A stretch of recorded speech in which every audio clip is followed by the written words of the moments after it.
Hey guys, it's Tommy here, and we're going to talk about the keys to success and tools that you could use to reach your goal in terms of fitness, okay? So, the very first thing you have to know is what the goal is, right? Know what the goal is, and then break that goal into bite-sized pieces so it's not overwhelming. So, if you want to lose 30 pounds, losing 30 pounds in a month is a very, very possible goal. It's a very overwhelming goal, though. It's hard to do. You'll suffer a lot, and then you'll have a bad taste in your mouth, so on and so forth. So, in order to avoid that, we're going to take those 30 pounds and try to divide it between a 3 even 6 month goal. If you do 30 pounds in 3 months, easy peasy. Or even 30 pounds in 6 months, that's even easier. You don't have to be so strict with your diet. You just have to be aware of what you're doing.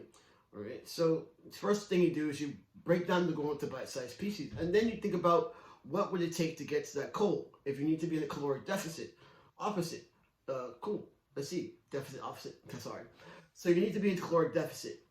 Sweet. So what does that look like? First, you have to find out what your BMR is and then your activity level, and that kind of gives you a base idea of how many calories you need, and then you try to eat a little bit under that. Perfect. Sweet. Now you know that meal prepping is a very, very good thing to do. So awesome.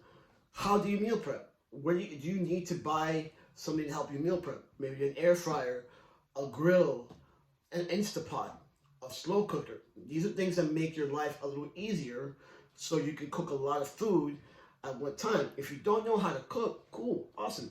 That's not a big deal. Where can we get some healthy recipes so you can learn how to cook and make your meals and make your meal prep a lot easier? Will you need a gym membership? If so, what gym would you want to go to? Pick a gym within your budget, right? And also within your goals, okay? Side note, don't always go for the cheapest gym, right? A lot of people do that. They go for the cheapest gym, and then what ends up happening is that they stop going, okay? And then, $10 a month is you're not gonna feel that, okay? But sometimes the $10 a month gym doesn't necessarily have your fitness goals in mind.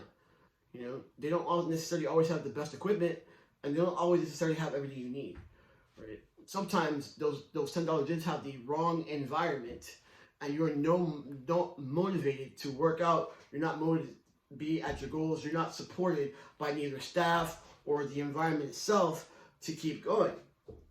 So yes, certain gyms cost a little bit more, right? But there's a difference between cost and value. So you may pay $10 a month for a gym membership, but the value is actually zero. You're not getting anything from it. You're not learning, you're not growing, you're not seeing any results. In fact, some of those gyms are putting things in your face for you to fail. They know they should not be doing that, right? They're trying to give you a very lax way of getting to your goals, thinking and trying to sell you that type of fitness, but it's really not that fitness. You may pay, or I may pay a little bit more monthly per my goal, per my gym, but guess what? I got a great environment. I learn from the people around me, and I always get to my goal. In fact, I've been sticking to that goal for a while. So cheaper is not necessarily always better when it comes to fitness, especially fitness, right? Now, another thing you want to think about your goal is, are you going to need supplementation?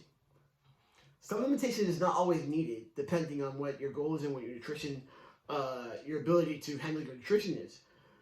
Just because they say you should drink protein shake doesn't necessarily mean that you need one. So do your research.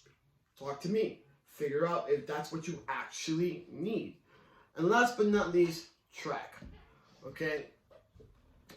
You don't have to be like me, where I track everything, but it's good to track. So the main reason why it's great to track is because the scale doesn't always move, and that's just something that happens to the body. Sometimes we get to a plateau, but you might get stronger on your lifts.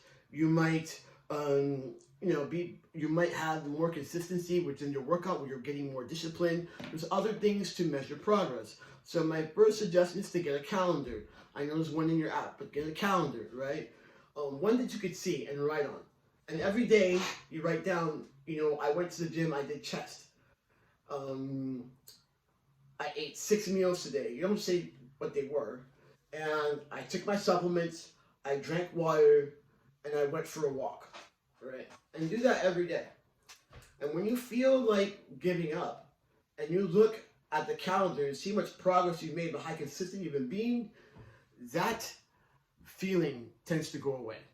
And you put on yourself, you put on your boots, and you keep going. So that's something I highly recommend. I actually do that myself, and I've been doing that for a while, and it's been working very well for me. So I hope this helps. Okay, I hope you got a lot of good gems out of this video. If you need any more help, please reach out to me, and I will help you as best I can.